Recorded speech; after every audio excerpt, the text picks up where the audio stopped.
Are we live? Is we live? Is we live? Is this thing recorded? I'm just kidding, y'all. That is not my line. That is T.S. Madison.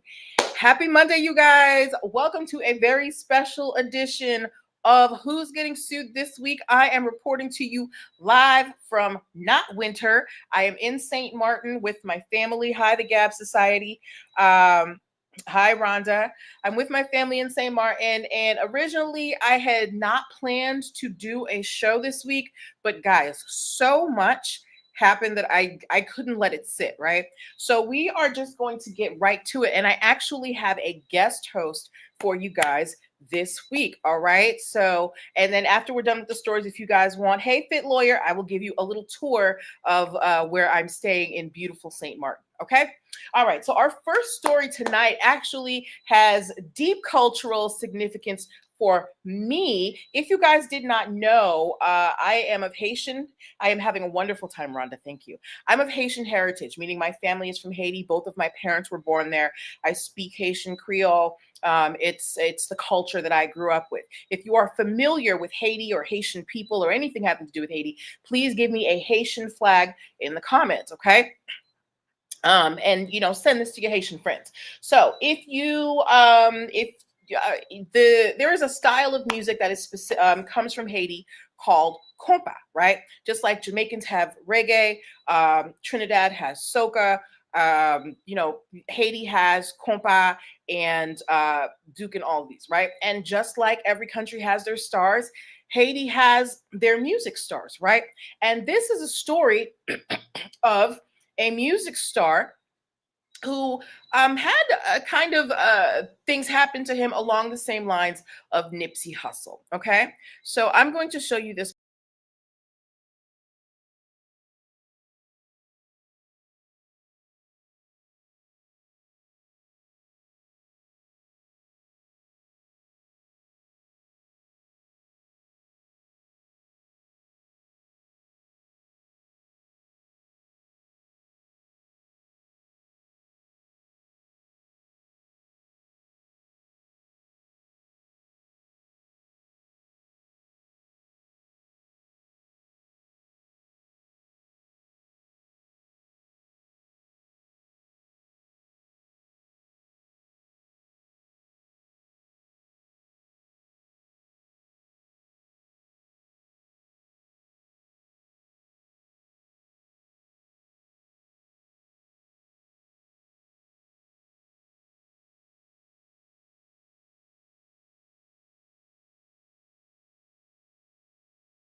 Okay. Oh. No sound? Is it still no sound? YouTube, can you confirm if there's no sound? YouTube, please let us know if you can hear us. So, for the people watching on Instagram, is anybody privy to the Mika Ben story? All right. So, you're frozen? Frozen. Okay. You can hear me? Okay. All right. Thank you, Joey, for giving us the tea on Mika Ben. You know, say goodbye to everybody. Bye. Y'all go follow her on Of the Season Spices. Reporting live from St. Martin. Okay. Yes. All right. So now that you not frozen, okay. People on StreamYard, let me know if you can hear me. Okay. All right. So now that you guys know the facts, this is why it's important for you to have your ducks in a row. You have a brother here who is claiming that he was his late brother's manager, but they have no contract. The family is claiming that they should be entitled to 50% of any profits or anything that the wife has gained. Yet there is no will, there is no estate stating that. She has 3 children of his that she's taking care of, and she had the forethought to go and file the trademark application. I went on the USPTO website and I went to look at, there are 2 applications filed for Mika Ben. One was filed by his wife in February of 2023. The other was filed by Mika Ben Productions, which we can assume is the brother in the family, which was filed in November of 2023, right? Now, Mika Ben died October of 2022.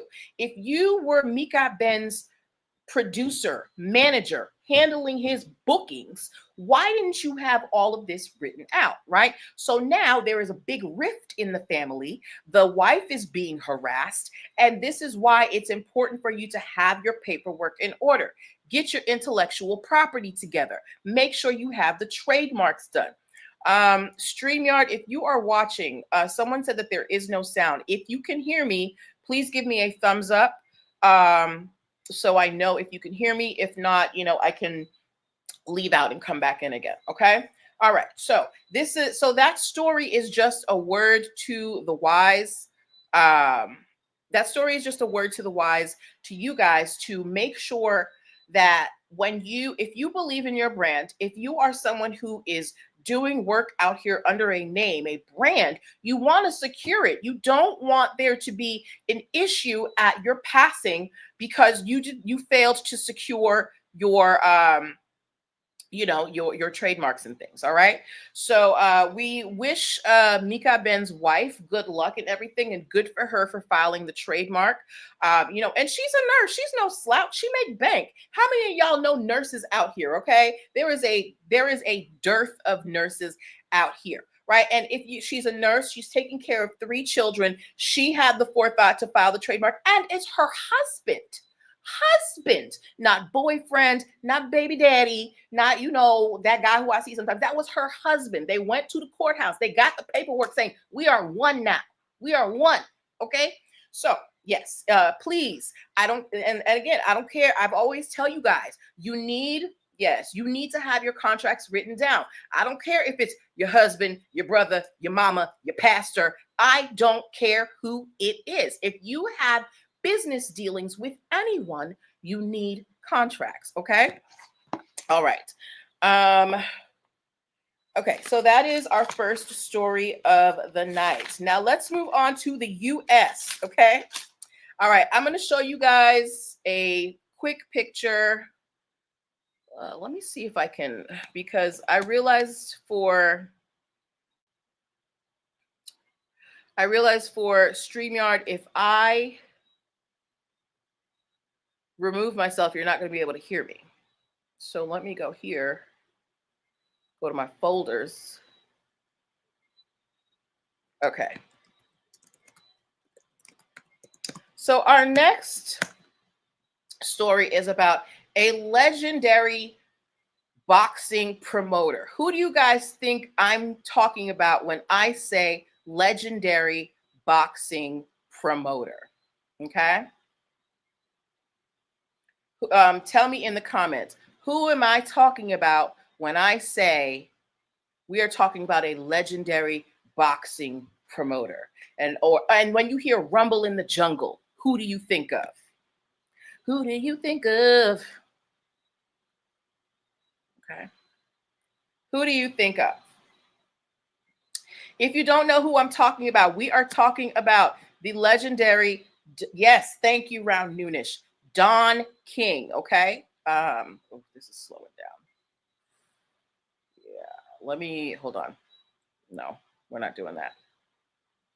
Okay, so we are talking about the legendary, we might have to do without the visuals tonight because I am out of the country and I don't have the same Wi-Fi that I have at home, okay?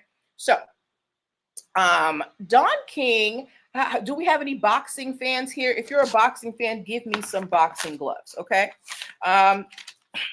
So for my boxing enthusiasts, you probably know that Don King, he hosted a legendary boxing fight between Muhammad Ali and George Foreman about 50 years ago. It was, they held the fight in the country of Zaire. Thank you, Round Noonish. And it was called Rumble in the Jungle, right? Now, Don King, while he is, yes, he's a legendary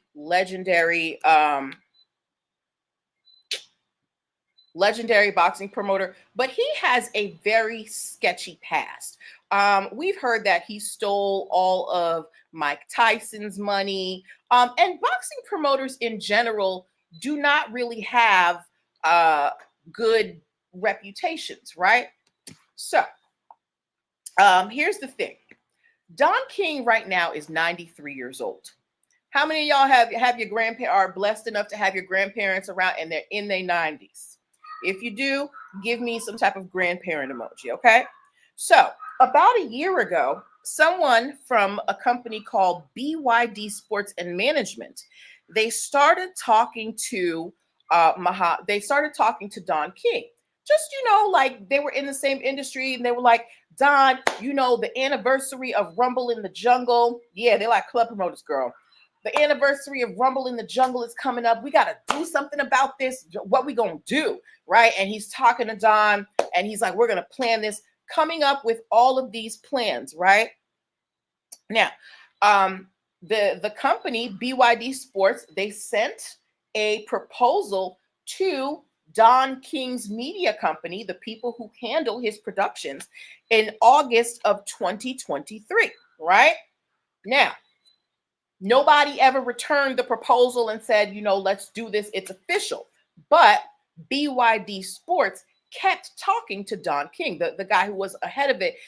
He's on the phone with Don King. He's like, Don, we doing this. Don, we doing that. All of this, right?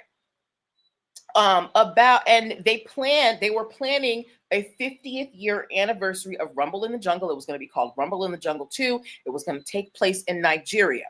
About 2 months before the fight was scheduled to happen, Don King issued a cease and desist on Facebook and said that he's not promoting this Rumble in the Jungle 2. This has nothing to do with him. What are you talking about? Leave me alone, right? And again, his people, the company, Don King, never said he was doing it, and his company that handles his bookings never responded to the proposal. So after Don King comes out and says, I don't know enough about this, what you talking about?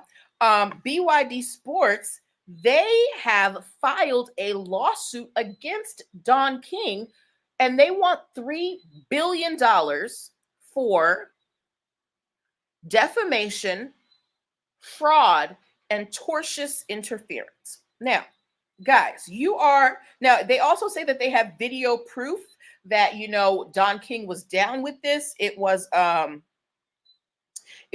like an Instagram video of them saying Rumble in the Jungle is happening, and Don King is in the video, but he doesn't say anything. So that is BYD Sports proof that Don King, I guess, was a part of this, right? So you guys tell me, you're very astute, you're very smart. Where did BYD Sports go wrong in trying to plan this with Don King? What was the first mistake? We just talked about it in the Mika Ben case, right? We just talked about it in the Mika Ben case. The brothers saying, you know, I'm entitled to half. What do you need to say that this exists? You need a contract. BYD Sports, at best, sent a proposal over to Don King's business people. We don't even know if Don King saw the paperwork. And BYD Sports continued to try and, you know, put together this Rumble in the Jungle 2, even though they didn't have any official paperwork from Don King and his people saying, hey, you know, we're on board. Yeah, Rumble in the Jungle 2. So now they're trying to go after Don King and get $3 billion out of him. Now, what issues do you see here besides the contract issue? Don King is 93 years old, right? And not to say that being 93 years old means that you, right, thank you, Ram Nudish. He may not even be aware of what's going on at 93. Guys, I got to move inside because my battery is draining. Hold on one second. So you're telling me that you're having conversations with a 93-year-old man whose mental capacity we are unsure of, and you want to host a production costing up to $3 billion without a written contract? That's not good business. Hold on, y'all. Huh? No, my battery's draining. Work with me, y'all. We're in foreign territory.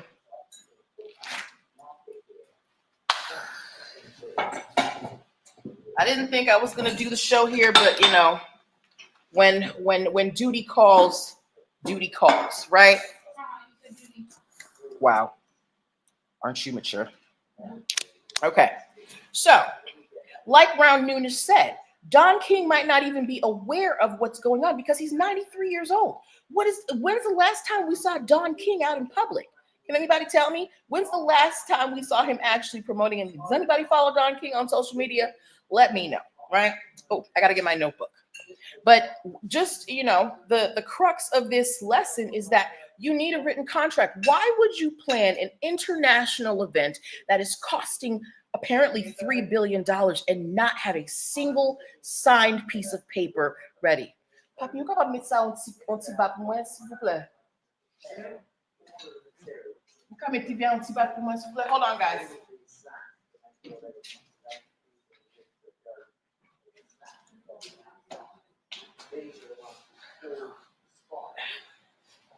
All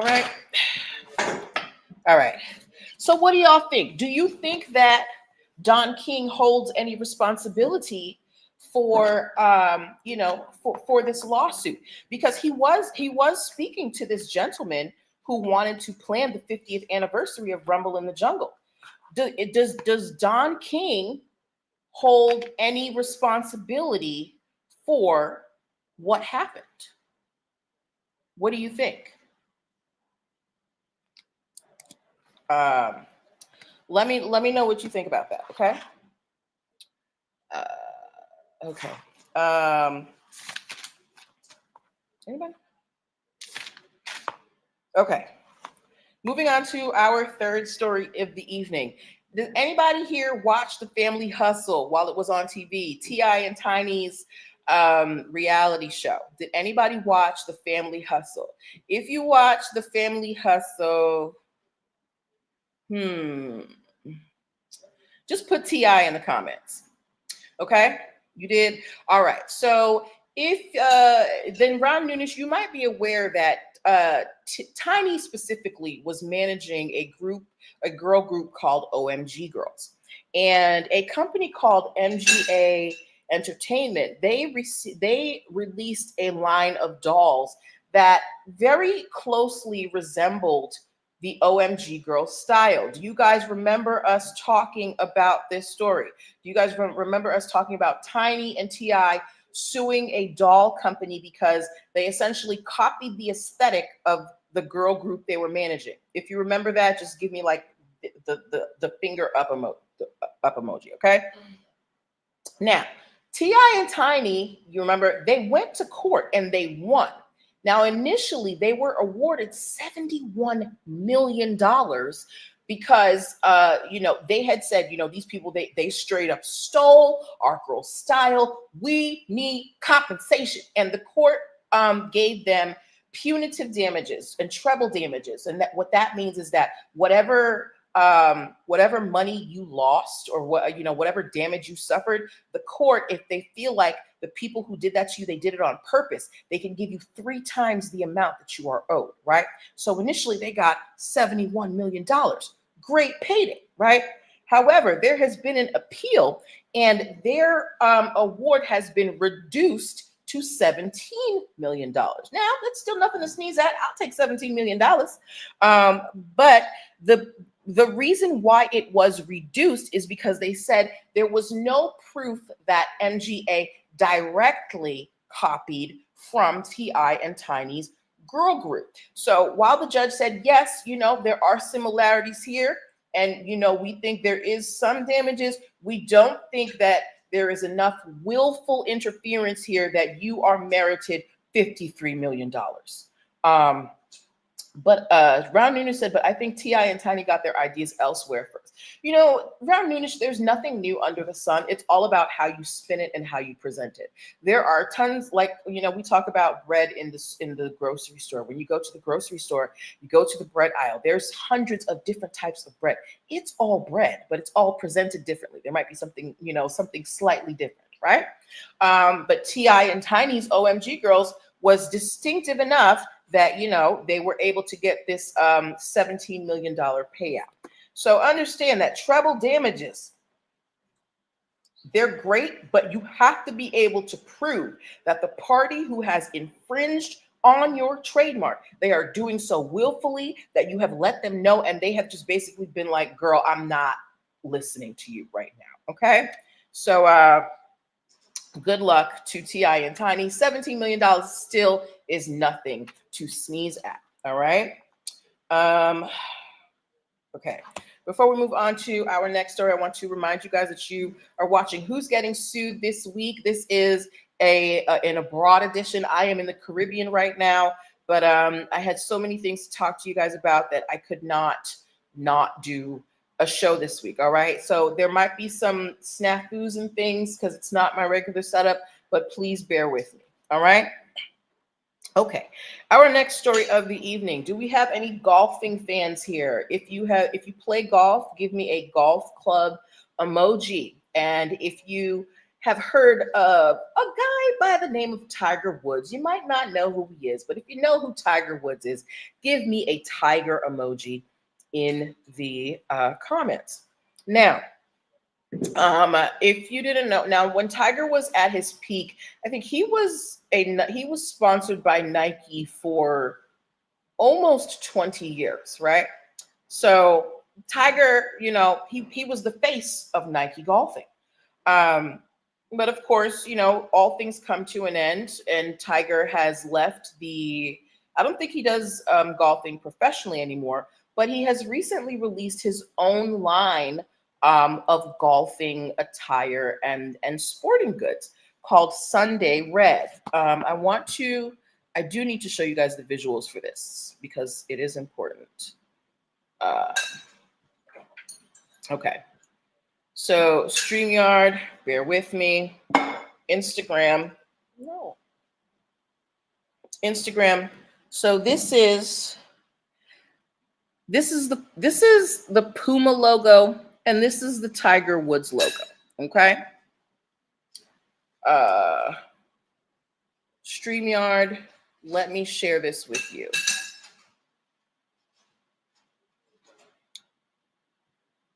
All right.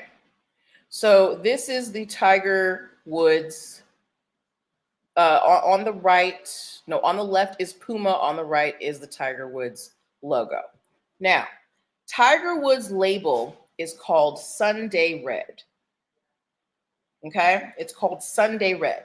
And the logo is a tiger that has 15 stripes that represent his 15 championships. And on his in his Sunday Red line, he sells footwear, clothing, bags, head covers for your golf clubs, gloves, ball markers, towels, umbrellas, anything that you would need to look like a legit golfer. Unfortunately, Puma feels like Tiger Woods' logo is way too close to the Puma logo, and they are opposing his application. Now, Puma has been in business they have been repping that leaping cat that's been their logo for 56 years. And they basically said that there is a possibility of confusion between Tiger Woods' logo and Puma. Now, Instagram, I'm going to show you this picture again, and I want you to tell me, do you think that there is a possibility that somebody is going to confuse? Come on, bro. Hold on. Do you think there is a possibility that someone is going to confuse this for that? StreamYard, let me share this with you. Do you think there's a possibility that this Puma logo will be mistaken for Tiger Woods' Sunday Red logo? What do you think?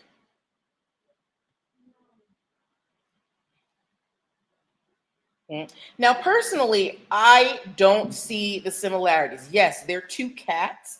Hi, Canada, Cape Cod, DC. Yes, they are two cats. But first of all, the color scheme, the shape of the cats is different. The Puma cat doesn't have any stripes. It is just a silhouette. Tiger's is very specific in that it has 15 stripes to represent his 15. Can I show it again? Absolutely, around noonish. Hold on a second. Okay. Let me make this bigger for you. Okay. Let's see. All right. So Instagram, take a good look at that. Take a good look. Take a good look. All right. So do you think that there is a possibility of confusion between the Puma logo and Tiger's Sunday Red logo? Okay. Let me know what y'all think about that.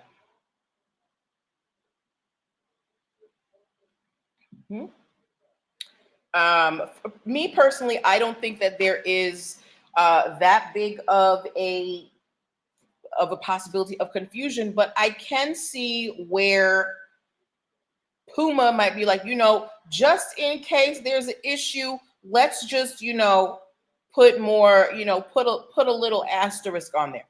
Round Noonish said, Fit Lawyer said, not similar enough. Round Noonish said Tigers looks more like Exxon. Okay. And the thing with Exxon is those are two different areas, right? So gas, petroleum gas and golfing equipment, those are two different industries. So even if they were exactly the same, they can coexist, right? Here, yes, Puma sells sporting attire and things like that, right? But the cats are very, very different, in my opinion. Does anybody here think that that there's a possibility of confusion for the cats? StreamYard, let me put that up for you one more time. Do you guys think that there is a possibility of confusion?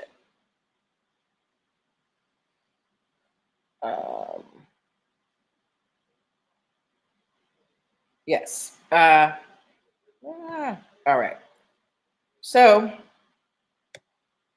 anyway, good luck to them. I don't think that anybody is going to mistake Sunday Red for Puma, because first of all, Sunday Red, it's primarily golfing equipment. Yes, they do have polos and things like that, but I just don't think it's similar enough.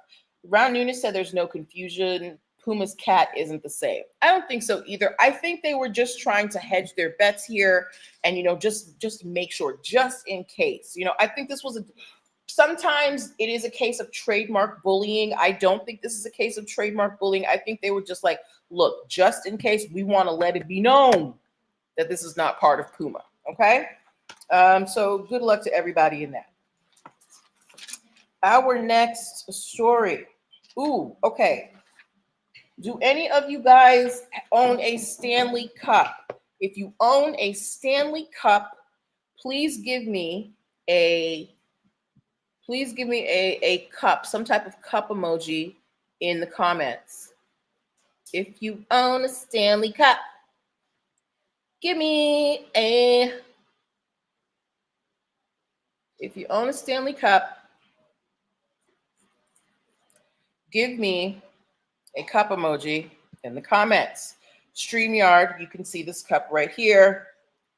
Instagram. Here is a Stanley Cup. Okay. Now, I remember there was a huge craze over Stanley Cups about a year ago. Everybody was trying to get one. I didn't understand what the hubbub was, but people were like fighting each other over Stanley Cups. But that's your business. If you own a Stanley Cup, particularly if you own any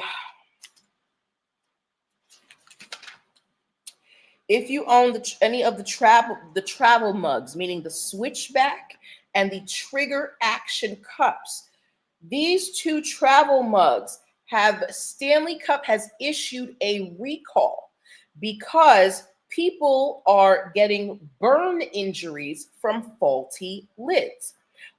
Since these cups have come out, there have been 91 reports of 91 reports of problems with the lids. 38 of those problems have resulted in burn injuries, and 11 of those 38 have required medical attention. Okay.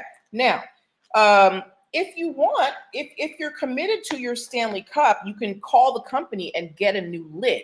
But what does a story like this do to the brand of Stanley? Because remember, we had people going loco, crazy, fighting each other over Stanley Cups. What does the fact of having this recall with these travel mugs that are causing burn injuries, what does that do to the Stanley Cup brand? Who can tell me? Are any of you going to rush out and buy a Stanley Cup at this point?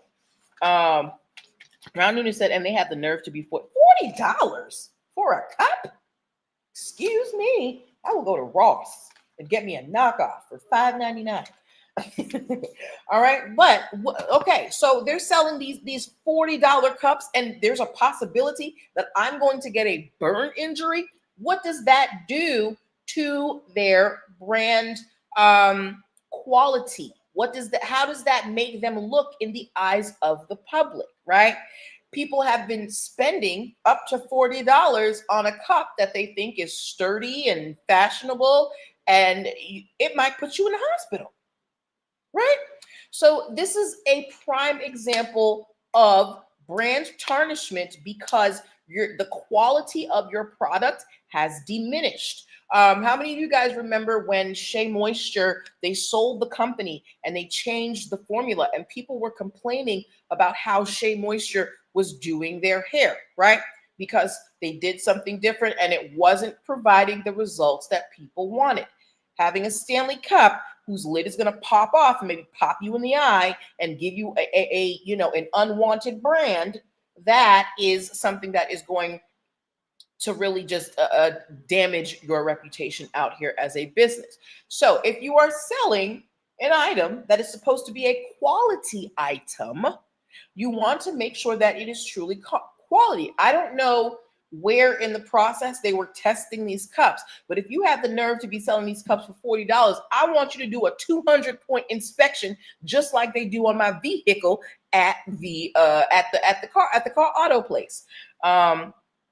Round Noonan said it brings down the quality. That's why we have the coffee cup protectors now, because someone got burned. Right, right. And we are, particularly in America, we're a very litigious society. So I wouldn't be surprised if there is some type of settlement payout for anyone who got injured from these Stanley Cups. And the fact that we haven't heard more about it in the news, I feel like Stanley Cup may be approaching these victims because there's only really 11 of them who required medical attention, and maybe settling with them quietly and having them sign an NDA. But I don't know that for sure, but that's what I might do.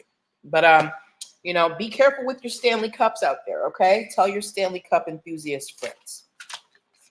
Okay. We have, wow, time is passing by so quick. Okay. Let's see. Next story that we are talking about. Do we have any SZA fans here? Well, Travis Scott fans. Any Travis Scott, SZA, Future fans? If you are a fan of any of those three artists, please give me a music emoji. If you are a fan, I wish I could make that bigger, of Travis Scott, Future, or SZA, please give me a music emoji. Now, Travis Scott, SZA, and Future are currently being sued for a song. Yes, I love SZA Girl.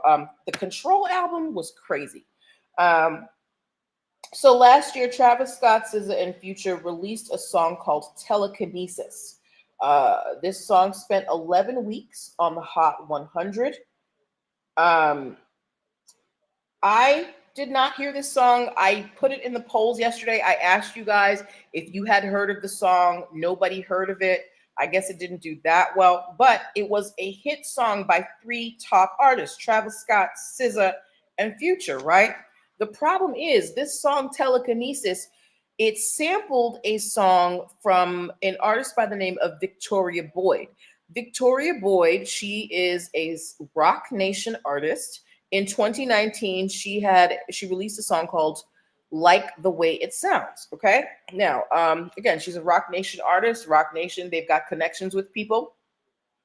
She shared this song at the time she released it with Kanye West. Now, we know that Kanye has had in the last few years, he has been sued a lot for copyright infringement. He is known for taking, a beat or a sample that he likes and just using it. He does not care about permission. Right? Kanye, Victory shared it with Kanye, and he used a sample of it in a song, and he credited her, so she got paid for that. Now, apparently, Kanye must have shared it with Travis Scott, SZA, and Future, because they also used a sample, but they never got her permission, but she was credited as a writer on the song. But she's not, and they didn't ask her permission. So it's like, I wrote my song, I shared it with my friend. I let my friend use it. I gave my friend permission to use it, right?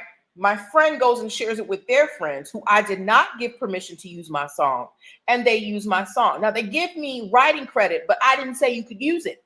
What if I don't like you? So Victory Boyd, she is currently suing Travis Scott, SZA, and Future. Now, on their side, they have tried to offer her 8% of the royalties to resolve this copyright issue. But her issue is that she never gave permission in the first place. She said, I didn't tell you guys you could use this song. I don't want your funky 8%. So do you guys think that she should take the 8%, or is she right to, go further and say, no, this is full copyright infringement. I want it burnt down to the ground. Take it down. I want everything.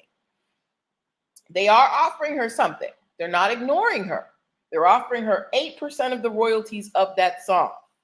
Do you think that's fair? Do you think that she should take the 8%? Or does she, or is she just in pursuing this copyright infringement case when she didn't give y'all permission to use a sample from her song? She's a small artist. Yes, she's signed to Rock Nation, but I don't know who Victory Boyd is. Do y'all know who Victory Boyd is?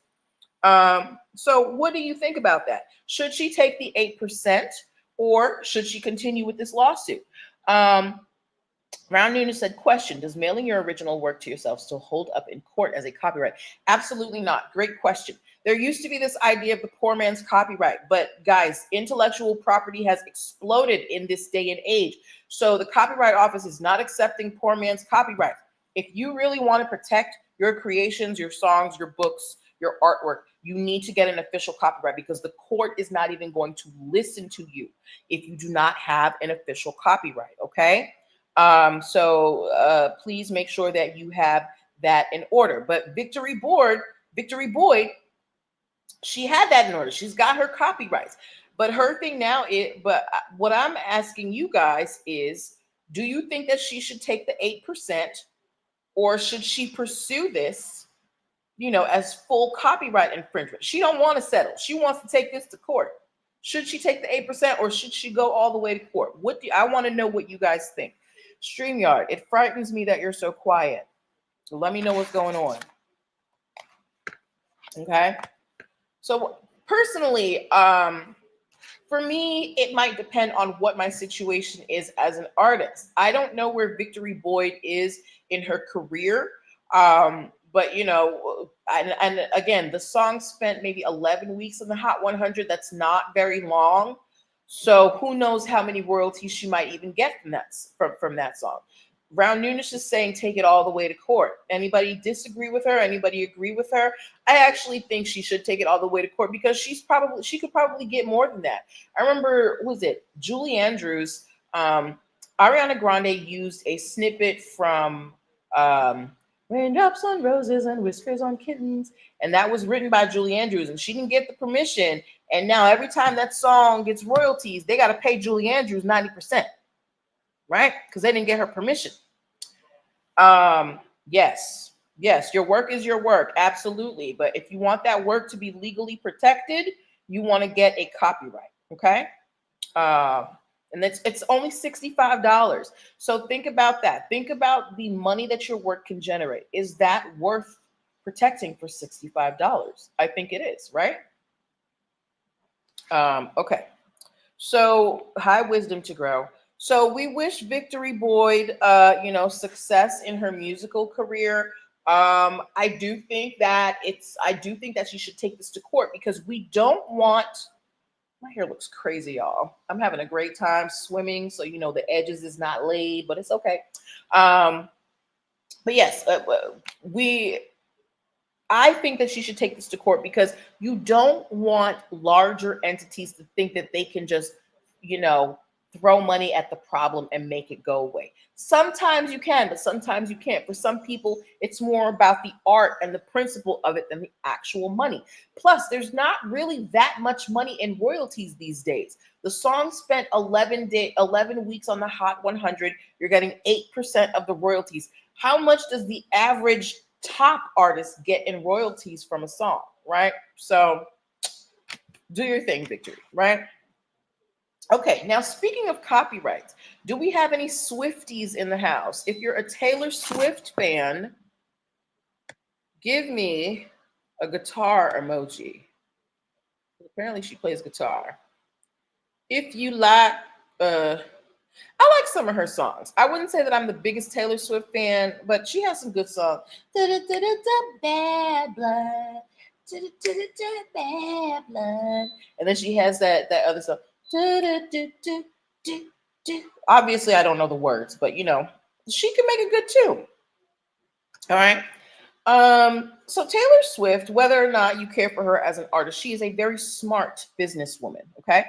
So when she was getting her, she was coming up in the music business, she was allowed to keep her publishing copyrights for her music, even though the label owned the master recordings, right? So her first few albums, she doesn't own the masters to them, meaning the original recordings, but she does own the rights to publish them and put them out in the public, right? Now, there was a restriction on that, was that she could not use those publishing rights for the first 6 years of her contract. Now, Taylor Swift has, that 6 years has gone by. Taylor Swift has released many albums, gone on tours, received many accolades. She is one of the biggest stars in the world, right? But because she did not own the rights to her master recordings, somebody that she did not like was able to buy those masters, the rights to those masters, and get the royalties from them. I don't know if you guys have heard of this guy named Scooter Braun. He is he's big in the music industry. He doesn't really have a good reputation. I think he was Kesha's manager.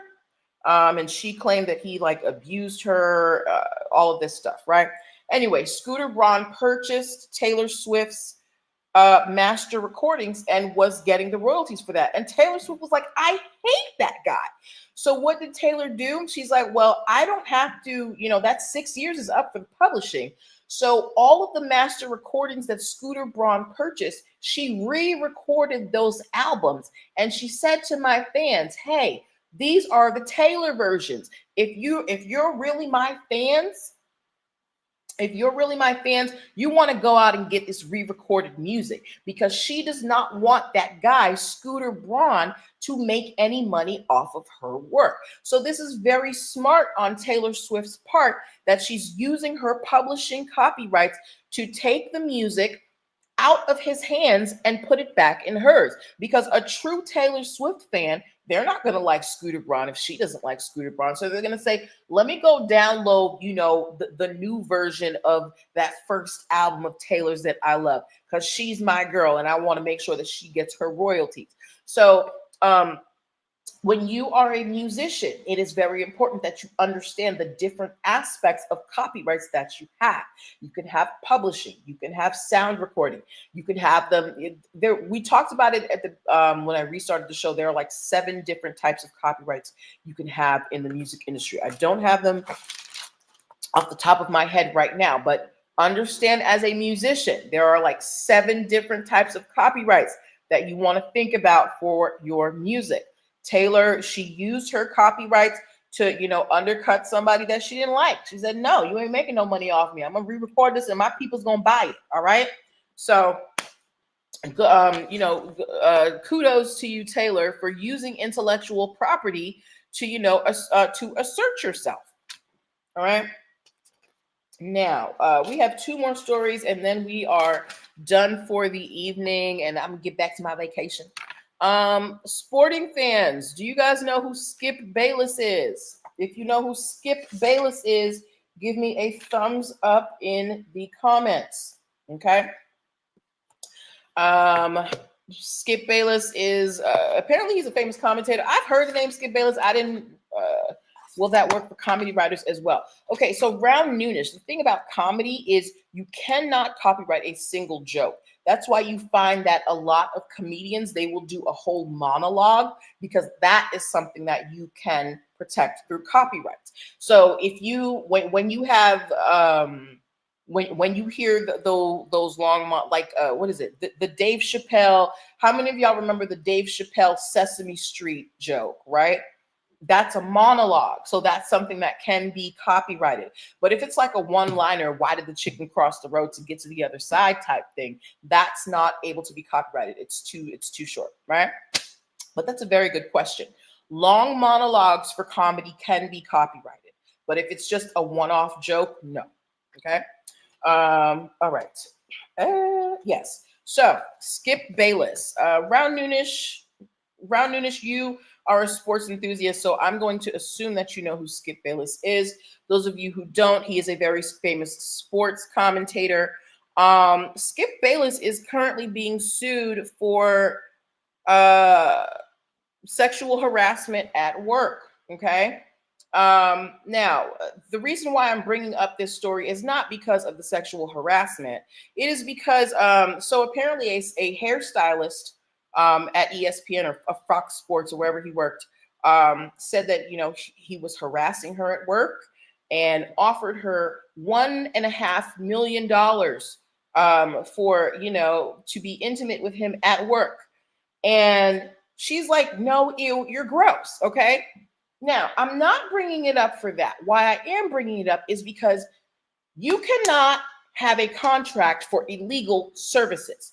When you are trying to set up a contract for someone, if the underlying act of the contract is illegal. The contract is void. So even if this hairstylist wanted to take Skip Bayless up on his offer of $1.5 million, it's not like they could have had a contract in it, and if he didn't pay her, she could take him to court, because the act of paying someone for sex is illegal, right?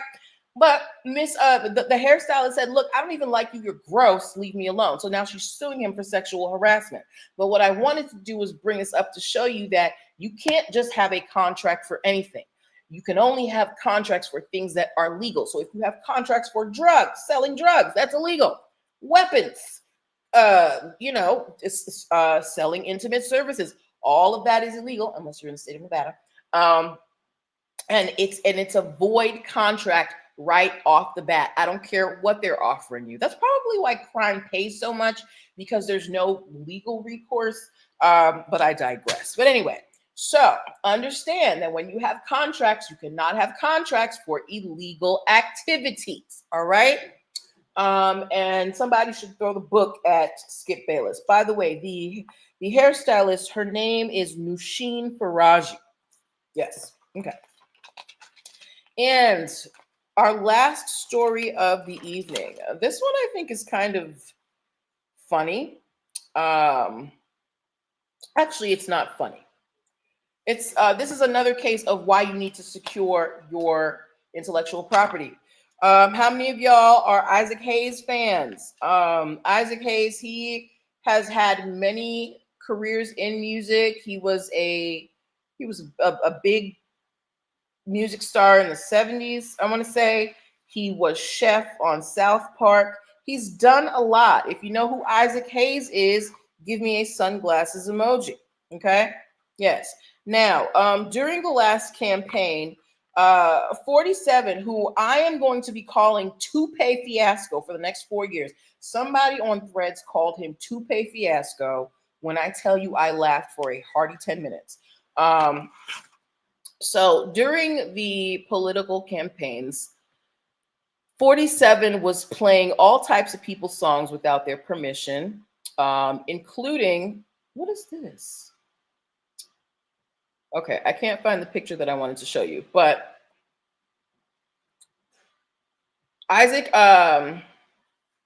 Trump was using Isaac Hayes's "Hold On, I'm Coming," right, during the campaign. Now, if you didn't know, Isaac Hayes, he passed away a few years ago. So his estate, meaning the people who handle his finances and things like that, they filed a copyright infringement suit against Donald Trump and his campaign. However, there is no proof. Yes, it is hilarious. However, there is no proof that the estate ever got Isaac Hayes's copyrights transferred over to them, right? So 47's legal team is trying to have this case dismissed. So again, this is why it is important, ladies and gentlemen, if you want to be able to control your work essentially from the grave, you want to make sure that you have your intellectual property taken care of in your last will and testament. Who gets the rights to your intellectual property, right? Especially if you are someone with means who is very famous, like Isaac Hayes. People like Prince, Aretha Franklin, and whoever else, these big stars who died without without proper wills. It makes it a big mess for the people you leave behind, which also leaves cracks open for people to take advantage. So it's really important that if you are someone who has work that you believe in, that you want to protect, that you are making money from, that you have your rights in order while you are here and even after you pass on, because your copyrights are good for the length of your life plus 70 years after your death. Okay. All right. So those were the stories that I wanted to share with you. I'm sorry that the visuals weren't there. It's I'm working in a different environment, but I did want to talk to you guys this week. Like, we had so many stories. Like, I can't even believe we had like 9 of them. Was there anything that you guys wanted me to review before we call it quits for the night? We talked about the Haitian artist whose wife filed the trademark and now the family's mad at her. Round Nooner said, the OMG Girls style reminds me of the Harajuku Girls. And before them, I knew of the Spice Girls. I knew about them first. Right. Everything is inspired by something else, right? And it's just in how you present it. So what is it? There's that line that says, there's nothing new under the sun. There isn't. There isn't. Everything is just an updated version of an old idea. Okay. So the stories that we talked about today, we talked about the Haitian artist and his wife filing the trademark and his family's upset. We talked about Don King being sued for Rumble in the Jungle 2. We talked about T.I. and Tiny having their $71 million judgment reduced to $17 million. We talked about Puma suing Tiger Woods for his Sunday Red logo. We talked about the Stanley Cup recall for their travel mugs, specifically the switchback and the trigger action. We talked about Victory Boyd, a Rock Nation artist who is suing Travis Scott, SZA, and Future for sampling her song without permission. We talked about Taylor Swift using her copyright power to re-record her first albums so someone she didn't like couldn't make money off of her masters.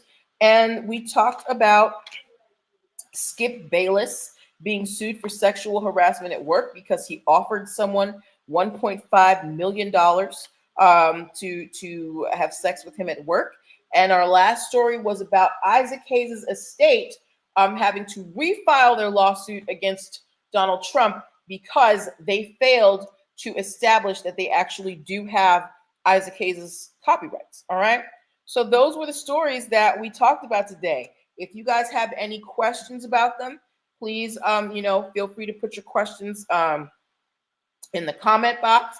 Those of you who, if you don't want to ask your questions online, please feel free to DM me. Again, if you have any stories that you would like me to talk about on this show, please feel free to DM them to me, email me, and I will be happy to look it up. It lets me know that you are engaged and that you enjoy the content. All right. So please share this live with your friends. Make sure you like, share, subscribe.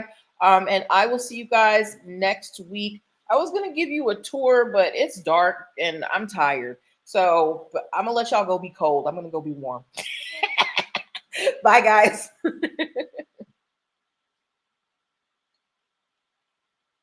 All right. And